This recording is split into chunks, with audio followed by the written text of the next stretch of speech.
Weeks has passed. Nakalabas na si Brill sa hospital, buti na lang at hindi siya napuruhan ng tinamaan sa likod. Kung may nangyari sa kapatid niya, baka isa na rin siyang kriminal at makatay niya si Sandra sa ginawa nito. She's so thankful kay Brill, dahil kung hindi nito sinalo ang bala baka sila na ng anak niya ang nataman. Walang hiya talaga, pati batang walang kamalay-malay kinuha sa ampunan, para lang may ipakilala kay Randall na anak nito, samantalang ang sariling anak pinatapon nito. Pasalamat na rin at di ito napuruhan ng paputukan ng security guard, tinamaan lang ito sa braso at hindi masyado nasaktan. Kaya ngayon nakakulong na ito, at dapat lang magbayad sa kasalanan nito. Isang tunog ng telepono ang nagpagulat sa nagmumuni-muni niyang diwa. Kaagad niya itong sinagot na hindi tiningnan, kung sino ang tumatawag. Hello, walang kabuhay-buhay niyang sagot. Hey, sweetie, are you fine? Ang asawa pala niya ang tumatawag, kaya sumigla naman siya ulit. Kahapon pa ito umalis patungong Cebu kasama ang mga kaibigan, para sa opening ng isang negosyo ni Sky. Hi alien ko, masigla na niyang bati, I miss you. Uwi ka na kasi. Paglalambing niya dito. Yes sweetie, I miss you too. I'll be home tomorrow, I can't wait to stay here without you, anito. Kinikilig talaga siya pag bumanat na ito sa kanya. Dal iyan mo ha, sige pag wala ka pa bukas hahanap na ako ng foreigner dito. Bungis-ngis niyang saad, alam niya humahaba na naman ang nguso nito. Sweetie, I'm going home later this opening, and don't you ever dare, babanggasan ko yang foreigner na yan. Kita nyo na alam na kaagad nabubuga ang dragon. Hindi na I'm just joke ang my alien ko. Hagik-hak niya, kamusta ang mga babies ko? Wala dito sinama ni Brill sa labas ipasyal daw niya, ako lang naiwan dito kaya umuwi ka na agad ha. Okay sweetie, I love you. Mahal din kita alien ko, kinilig ka no. Biro niya dito. Need to hang up sweetie, bye. Ingat ka dyan. Ikaw din mag-ingat, bili niya. Ngiting-ngiti naman siya nang mabutan siya ng mga makukulit niyang anak, pati si Andre. Hindi na nila binalik sa ampunan, di rin nila alam kung saan ito ibabalik. Kaya pinoproseso na lang ni Randall ang legality nila para mampaan na nila ng tuluyan ang dalawang bata na ito. Napakawalang hiya naman ng mga ina nito, kawawang mga bata na pinabayaan lang. Maswerte pa rin sila ni Randall, at sa kanila napunta ang ganito kagagwapo na mga bata. Nagkaroon tuloy sila ng instant anak na nadagdag sa kanila, kahit yung mga magulang ni Randall, ay natutuwa sa dalawang bata na ito. Mama, bakit ka nakangiti dyan mag-isa? Tanong ni Yolo sa kanya. Medyo nahihiya pa si Andre sa kanya, pero pilit niya nilalapit ang sarili dito, niyayakap niya rin ito lagi katulad ng pagyakap niya kay Yolo. Wala, masaya lang ako, kasi may kapatid ka na naman na isa, dalawa na kayong big brother ni Little B natin, sabay himas niya sa tiyan. Mama, dito na po ba ako titira talaga, hindi na po ba ako ibabalik kay Mommy Sandy at sa ampunan? Naluluhang tanong ni Andre sa kanya. Naawa siya sa dito, kulang na kulang ito sa pagmamahal ng ina, hindi na anak dito ka na titira sa amin ng daddy mo, di ka na babalik doon sa ampunan, nakangiti niyang wika dito. Sumaya naman ang mukha nito. Group hug, sabay lahad ng dalawang kamay niya piyakap sa mga anak niya. Niyakap naman siya ng mga ito ng mahigpit na mahigpit, nang biglang magtili si Brill, kaya napabitaw sila ng pagyayakapan. Anong nangyari, bakit sumisigaw ka, nang pinuntahan niya ito sa labas? Ate, may limousine at nagguguwapuhang mga lalaki, sino kaya ang pupuntahan ng mga iyon dito at naligaw sila, ng lalaking mata nito? Ay Brill ang gugwapo nga, napahiyaw din siya. Isumbong kita kay Kuya Randall, pasaway kang buntis ka, kinikilig ka pa dyan, mga anak hilahin nyo na yung nanay nyo doon, baka mawalan ng asawa ang daddy nyo. Utos nito sa mga anak niya. Brill silang desalakot sal agubang, wag mong suluhin, bigyan mo ako. Supi, layas pasok sa loob, saway nito. Dito lang ako, ayaw ko pumasok, ang gugwapo. Kuya, yung asawa mo kinikilig pa dito. May mga manliligaw na nagguguwapuhang lalaki dito. Dal, iyan mo, uwi ka na, pag wala ka pa wala ka na ring asawa mamaya. Ani pang sabi, tinawagan na pala nito ang asawa niya. Tiyak 2 oras lang baka lumapag na ang helikopter nito sa bubong nila. Papalapit naman ang 3 gwapong lalaki sa kanila, nakangiti pa ang mga ngiti, kaya lalong nakalaglag sa lawal. Brill, yung suot ko tingnan mo baka nahulog sa sahig. Sabay yugyug niya dito. Ate tumigil ka, naririnig ka ni kuya, nakabukas pa ito. Sabay pakita ng cellphone nito sa kanya, nakabukas pa nga ito, kainis ka Brill sakalin nakita dyan. Inagaw niya ito at kinausap. Hello my alien, my love. Sweetie, pauwi na ako ngayon, sino ba ang mga yan, at baka mas akal ko mga yan. Sa akin mo lang yang suot mo ilaglag sweetie, akin ka lang, buntis ka na kaya wag sila magkamali, ayan bubuga na talaga ang dragon kong ermitanyo. Yes my alien ko, I'm all yours, wag ka na bumuga dyan, baka mamaya pagdating mo di ka nagwapo, sige ka. Biro niya dito, bye, my alien I love you. Sabay pinatayan niya ito. Magandang araw, sabi ng isa, boses palang gwapong-gwapo na. Magandang araw din po, may kailangan sila. Anang kapatid na kunyari di kinikilig, pero ngisay na yung tumbong niya. Is this the house of Miss Brill Agustin? Sabi pa nung isa ding gwapong lalaki.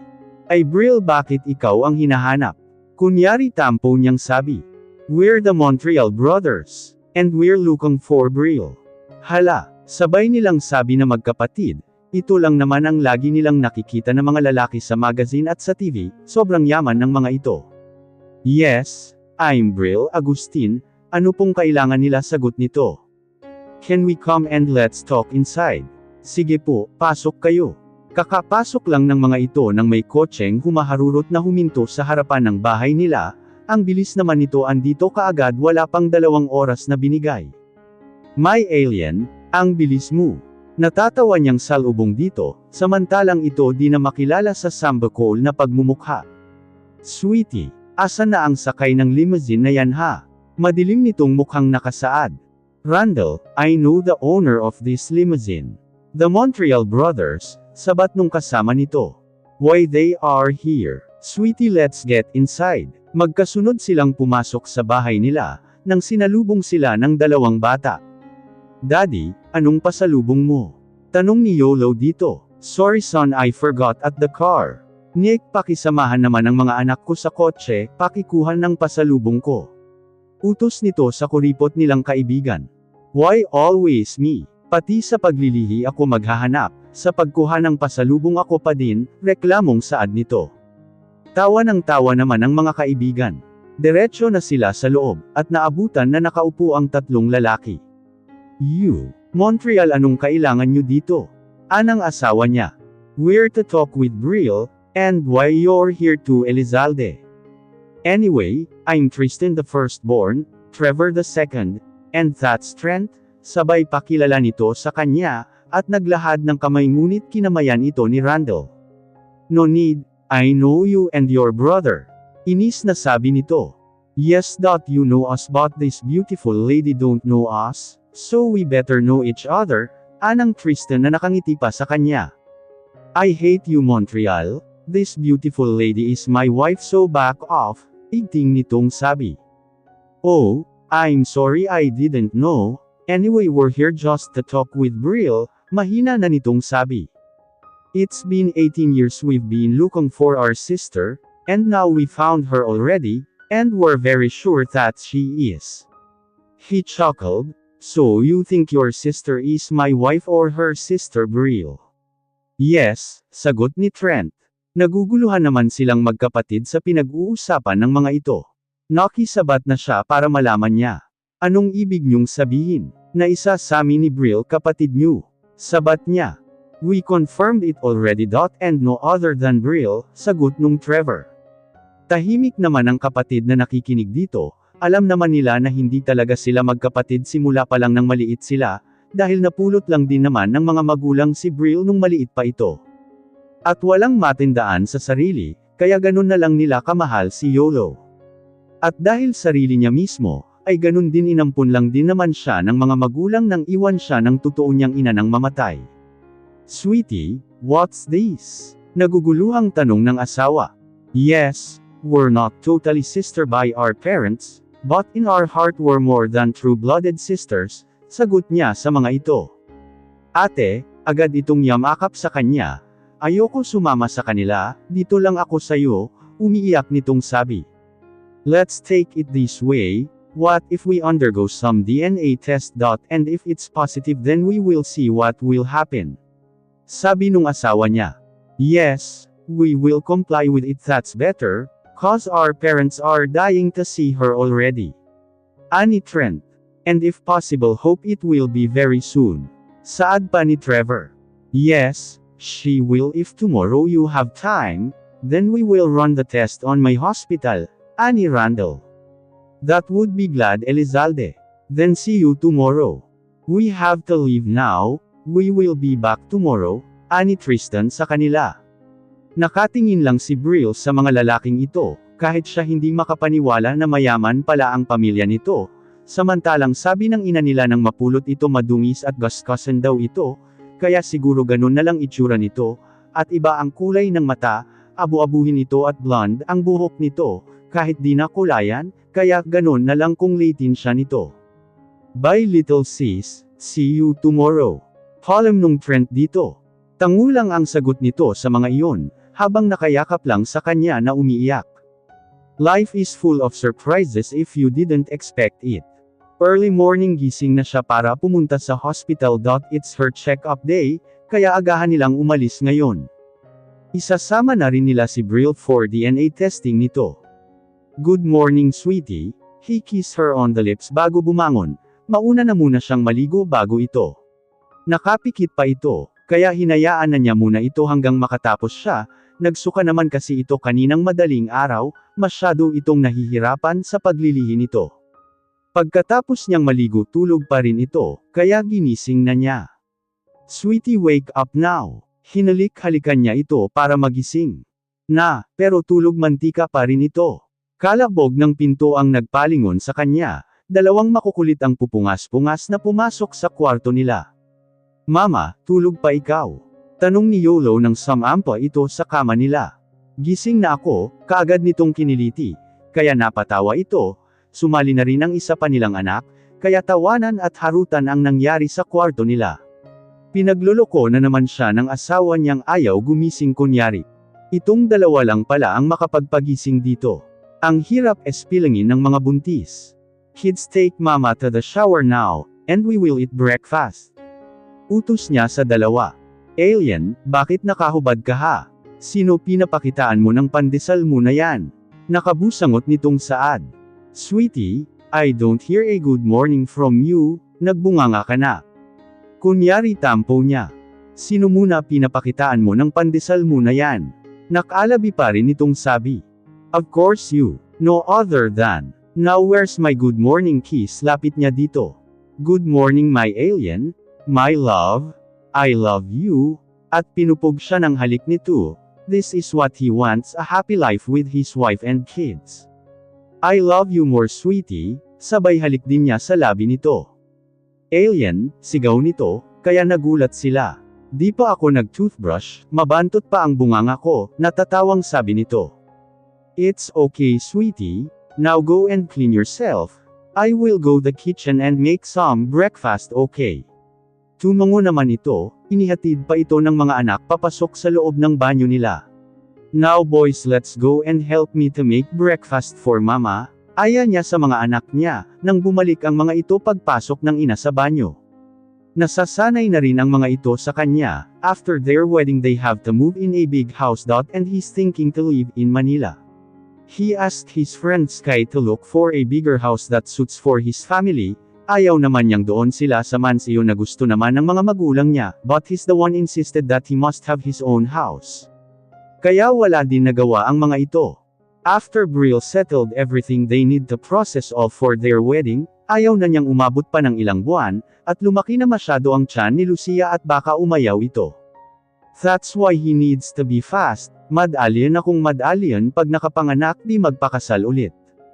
Inakay na niya magkabilaan ang mga anak, mas matanda lang ng isang buwan si Felix kay Yolo, buti na lang alam nung bata ang birthday nito. At kay Yolo sinabi naman ng matandang nag-iwan dito.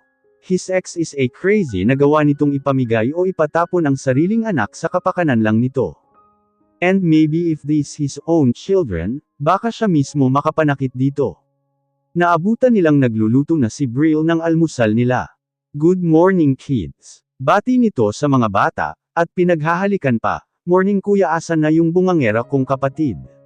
Sabay tingin nito sa likuran niya. She took a shower first. Ayaw pa bumangon kanina kaya nahuli na. "Nakaluto na ako kuya, maliligo lang din ako, para aalis na lang pagkatapos natin kumain," anito. "Are you okay Brill? Don't hesitate to tell us, we're always here for you." Natinapik ito sa balikat nang dumaan sa kanya. "Salamat kuya, alam ko po yun, don't worry, matapang kaya ito para pa naging ganito ako kung wala ako niyan." Nakangiti nitong saad. "Okay, you sure ha?" Paninigurado pa niya. "Ay, sir." Natawa na din siya sa sagot nito, saan pa nga magmana ito, di sa ate din itong may saltik minsan, pero mahal na mahal niya, tiyak pag narinig siya nito baka ito na naman ang bubuga ng apoy. Napaka-moody pa naman ngayon nito. "Dre, check mama in the room kung tapos na ito." Utos niya dito. Malambing na bata ito, pero naiilang pa sa kanila, but they're trying their best na maging malambing dito, just like what they did for his brother. Maayos na ang mga papel nito. For their legality, pirma na lang nila ng asawa ang kulang doon. After ng check-up nila, dadaanan na nila ito sa opisina niya, para mapirmahan na nila, and to make their legal adopted children. She's busy fixing herself nang pumasok ang panganay niya. "Mama, tapos ka na?" Agad nitong tanong. "Yes baby, wait lang ha, halika muna, wala pang kiss si mama kanina mula sayo." Agad din itong lumapit sa kanya, at hinalikan siya sa pisngi. "Always remember, mahal ka namin, si Mimi, ako, Daddy at si Yolo. We're family, anak ka namin ni Daddy katulad kay Yolo at si Little B natin." "Opo mama," namumula na ang mata nito nung sumagot sa kanya. "Let's go, baka ubusan tayo ni Yolo ng pagkain." Akay na niya ito palabas. "Good morning ulit, my baby Yolo at my alien. Asan si Brilla?" Silang desalakot sa agubang. "Sweetie, you're beautiful today." Anitong humawak sa bewang niya, at hinalikan siya sa labi. Kinikilig naman siya kaya yamakap din siya dito, at yun ang naabutan ni Brill sa kanila. "Naku, wala ba tayo pambili ng pang-spray sa langgam kuya, masyado ng marami, kahit saan na lang sa loob ng bahay natin." Parinig nito sa kanila. "Inggit ka lang kasi wala kang jowa, saka pa pag naging 40 ka na, lalo na ngayon magkaroon ka pa ng 3 barako na kuya, tapos may 3 din dito sa bahay natin, di 6 na yun." "Naku Brill, tatanda ka nga ng tuluyan na," pang-iinis niya dito. Humahaba na ang nguso naman nito. Alam niya di pa rin nagsisink in sa utak nito ang magiging bagong pamilya nito, kung maging positive man ang resulta. She's happy for her sister, kung sana buhay pa ang nanay niya, sana malaman din niya kung sino ang tatay niya. Pero okay na siya ngayon sa bagong pamilya niya. "Sweetie, I don't like your dress." Bulong nito. "You expose too much skin. Sa mata ko lang yan dapat. Alien naman, maganda ako dito eh. Gusto ko ta, di ba mga anak, maganda si mama sa damit ko." Ay ma'am." Sabay na sagot ng dalawa. "Nako kuya, pasuotan mo yan ng saya at long sleeve, kindat ng kindat kahapon ang kuya Tristan dyan, naku baka maaga pa yan," sulsol din itong todong ngisi. "Sweetie, change your clothes now." Ani din ng isa. "Sige, magbihis ako o di ako sumama sa inyo, kayo na umalis," nakanguso niyang sabi. "Fine, sweetie, let's eat now, don't change that clothes anymore. But I'll rip that later pag uwi natin," mahina na nitong sabi na nagpangiti ng todo sa kanya. "Sure, my alien, gusto ko yan," ngiting-ngiti din niyang sagot dito. "Get ready later sweetie, walang tulugan ta, I'll make sure of that," muling bulong nito. "Nako, kung magbubulong-bulungan na kayo dyan, wag na kayo kumain, doon na kayo sa kwarto kumain, para na kayong gutom na gutom sa ibang pagkain." Saway nitong nakanguso sa kanila, natawa naman sila ni Randall sa sinabi nito. She's so much happy seeing this beautiful family she has right now, and everything is her happiness. 6 months. The day when they find out that her sister was being positive to the Montreal was really a shocking revelation to them. But now she's happy, kasi maayos na ang buhay ng kapatid. She's living with her own family now, at siya ito nakatira sa malaking bahay na ito kasama ang asawa at mga anak. After 2 months they been married too, sa isang simpleng kasalan lang, Ayaw niyang masyadong magarbo ang kasal niya, si Brill lang naman ang kamag-anak niya, kaya masaya na siya sa isang simple lang. Lumipat din sila kaagad ni Randall sa bahay na binili nito. Nakatabi lang din ng bahay ng isang kaibigan nitong si Xander, na bahay pa daw ng mga magulang ni Trish na buntis na rin at lalaki ulit. Kaya kahit papano may kaibigan siyang kakilala at nakakausap. Ilang araw na lang lalabas na ang baby boy nila, lalaki pa rin ang anak nila ni Randall, kaya tuwang-tuwa ang dalawa nilang anak. Magkakaroon na naman daw sila ng baby brother. How she wish na sana babae ito, pero si Randall pa rin ang nagwagi, katulad lang din ito ng kaibigan, puro lalaki ang anak, nagpapaligsahan yata para magkaroon ng basketball team. Sa ilang buwan na pagsasama nila ni Randall, walang araw na hindi siya pinasaya nito. He's been so sweet at maalaga sa kanilang apat, minsan masyado na itong pero masaya siya. Kinikilig pa rin siya dito ng sobra, lalo na pag naglalambing ito sa kanya, kahit andyan ang dalawa nilang katulong, wala itong pakialam. He's been a good father to his kids. Every Saturday na wala itong trabaho, sinasama niya ang mga ito para makipag-bonding kasama ang kaibigan, at mga anak nito.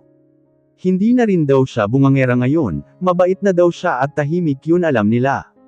Which laugh, ngayon lang kasi buntis siya, antayin nila pag nailabas si baby Rafa nila, nag-practice pa naman siya kung paano umiri, tinuruan pa siya ng loko-loko niyang kapatid, lakasan daw niya pagsigaw pag umiiri, para marinig daw ng anak niya lumabas kaagad.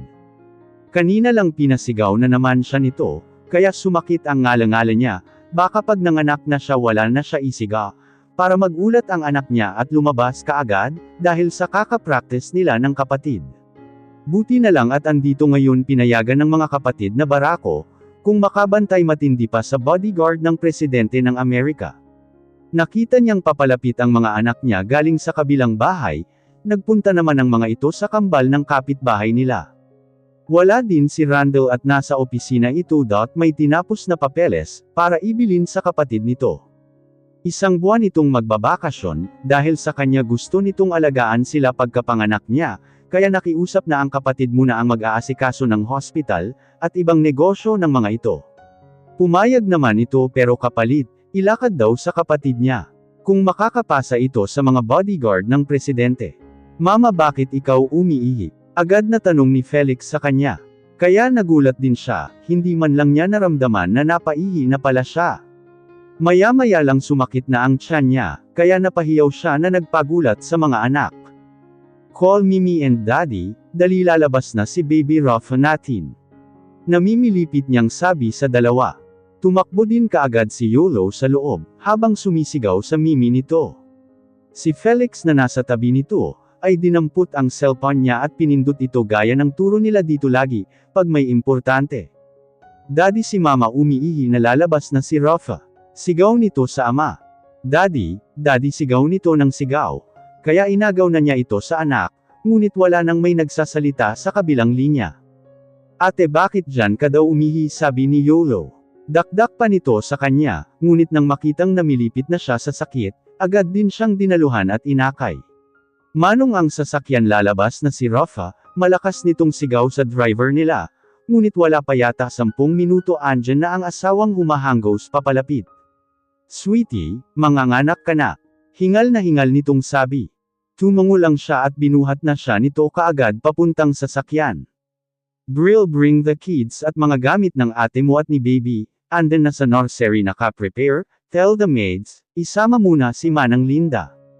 Bilin nito sa kapatid niyang namumutla. Sweetie, breath in, breath out para ma-relax ka, kaagad siyang isinakay nito at pinasibad ang sasakyan. Hawak-hawak pa nito ang kamay niya. Alien doll, iyan mo, masakit na talaga, lalabas na ang anak mo, sa susunod ikaw na umiri, masakit di pa nga lumalabas, sobra ng masakit. Mas masakit pa ito pag gawa mo, doll iyan mo alien, di ka na makakaulit pag hindi mo pabilasan. Sweetie, ito na bibilisan na para makaulit agad. Alien ka talaga, mag-antay ka 10 taon para umulit. Sweetie, paglabas niyan uulit na tayo agad, para makarami tayo ng lahi, gusto ko puro lalaki para ikaw lang ang baby namin. Pakandat-kindat pa itong nakangiti sa kanya. Huwag kang komandat dyan, alien, masakit na nga, pakiligin mo pa ako, ilabas ko muna ito bago mo ko pakiligin ng sobra, hiyaw niya dito. Di pa yata maayos ang pagka-park ng sasakyan nito, kaagad nang bumaba at binuhat siya habang sumisigaw sa staff nito. Na humihingal naman at may dalang stretcher ang isang nurse na lalaki. Asan ang mga babaeng nurse dito, bakit wala? Pakitawag ang OB ng asawa ko, mangganganak na hiyaw na nito, kaya kaagad din naglabasan ang mga babaeng nurse, at lumapit sa kanila, at isang doktor na babaeng humihingal. Kaagad siyang ipinasok sa loob ng delivery room kasunod ang asawa niya, ito ang magpapaanak sa kanya kasama ang isang doktor na OB niya. Pumunta na ito sa paanan niya nang maayos ang lahat pati siya, sobra na talaga ang sakit para na siyang banibiyak ang pakiramdam niya. Sweetie, push when I count, okay? I love you sweetie, Anito, natango ang sagot niya. Okay sweetie, one push. Kaagad din siyang umiri. Alien masakit. Just push sweetie, Rafa's head is coming, one more push sweetie, now push. Utos nito. Kaya sinunod niya ito, umiri siya ng todo, at pakiramdam niya lumuwag ang tiyan niya. Lumabas na ang baby nila, at sobrang galit niya nang makitang hawak na ito ng asawa niya. Sweetie, I love you so much. Agad siyang nilapitan nito at hinalikan sa noo. Thank you so much, I'm a real father now. Nagniningning nitong saad hawak ang kamay niya. Our baby is really so cute like his brothers. Habang nilalapag ng isang nurse ang anak nila sa dibdib niya. Sobra man ang pagod niya, pero masayang masaya siya na makita ang anak nilang nasa dibdib na niya ngayon. Thank you alien, naluluhan niyang saad dito. Sweetie, I was the one to be thankful, you give me another wonderful blessings, and I love you so much. It's really so painful looking at you na masyadong nasasaktan, but sweetie I need 2 more sons, nakangiti nitong sabi. Napapailing na lang siya sa sinabi nito, kapapanganak pa lang niya 2 pa daw ulit. Her husband is so sweet and loving, wala na siyang hahanapin pa ito na ang perfect para sa kanya. Kaagad din siyang nilinis ng mga nurse at doktor, para mailipat sa isang kwarto. Gusto na niyang midlip sa sobrang pagod, kaya di na niya napigilan ang pumikit hanggang sa makatulog siya nang di na niya alam ang nangyari sa loob ng delivery room na yon. Nakatulog ang asawa sa sobrang pagod nito, masayang masaya siya na sa wakas nadagdagan naman ang pamilya nila. Kaagad din siyang lumabas ng delivery room, nang malinis at maayos na ang asawa, ililipat na ito sa isang kwarto, doon na lang niya aantayan, pupuntahan niya muna ang 2 pa nilang anak. Sigurado nag-alala din ang mga ito sa mama nila. Nalabasan niya itong nag-iiyakan sa labas kasama ang hipag niya, at si Manang Linda. Daddy, Daddy, agad din lumapit ang mga ito sa kanya nang makita siya, at yamakap na mga umiiyak. Daddy, si mama nasaan na po? Anang panganay niya? We will wait mama sa kwarto niya, kaya wag na kayo umiyak, she's fine now and your baby brother, kaya antayin natin si mama sa kwarto, let's go.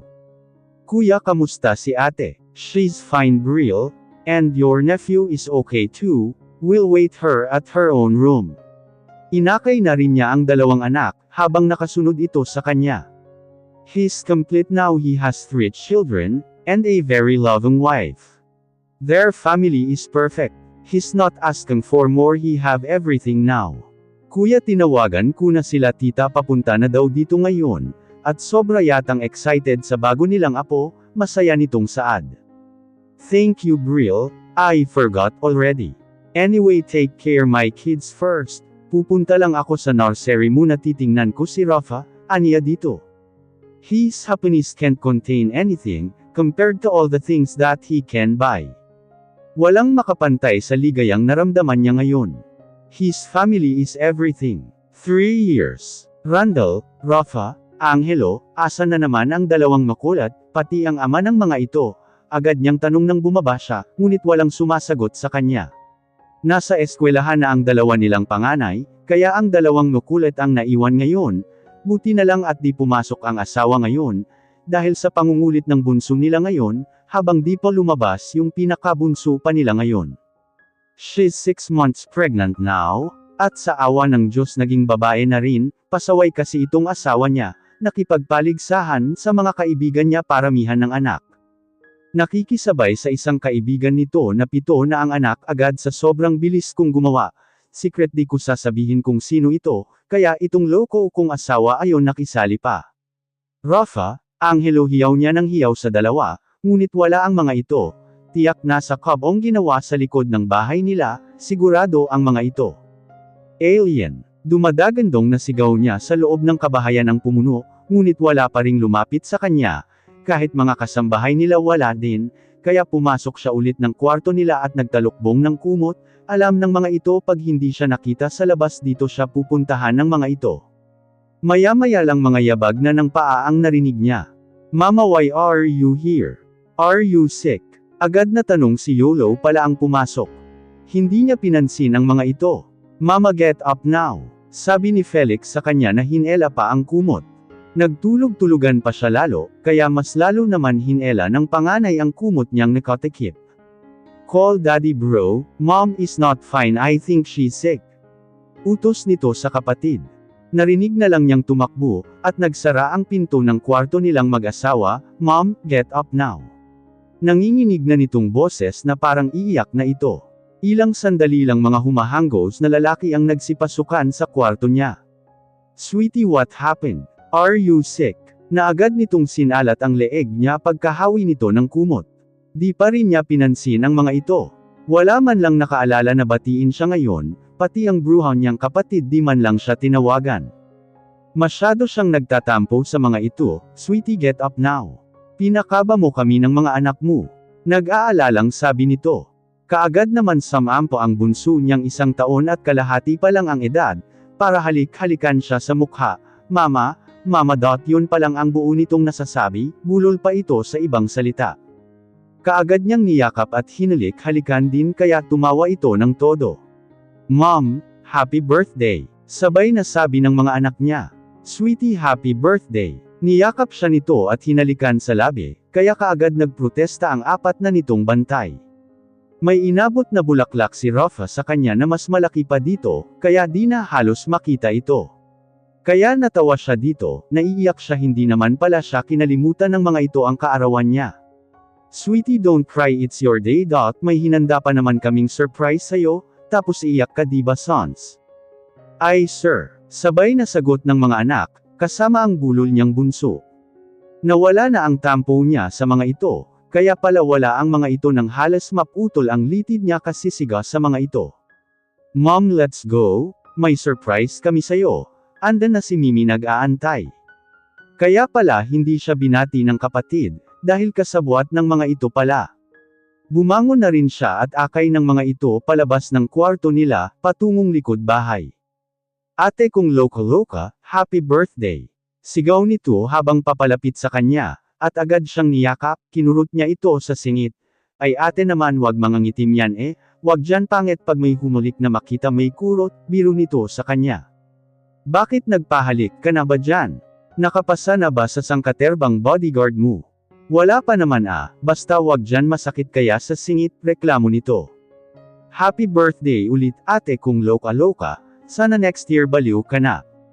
Sabay halakhak nito. Maraming hinanda ang mga ito para sa kanya ngayon, last year kumain lang sila sa labas na buong pamilya. Okay kids, let's sing Mama a happy birthday. Anang kapatid, happy birthday sweetie, I love you so much. Sabay halik at yakap sa kanya nito. Daddy, pakawalan muna si Mama Boblo pa yan ng cake. Nakasimangot na mukha ni Yolo ang nagsasalita, ito ang masyadong possessive sa kanya, at ito din ang pinakamalambing sa lahat. She has everything, her husband and kids, and the baby coming. I never expected my life would be like this now, I believe, forever really exists.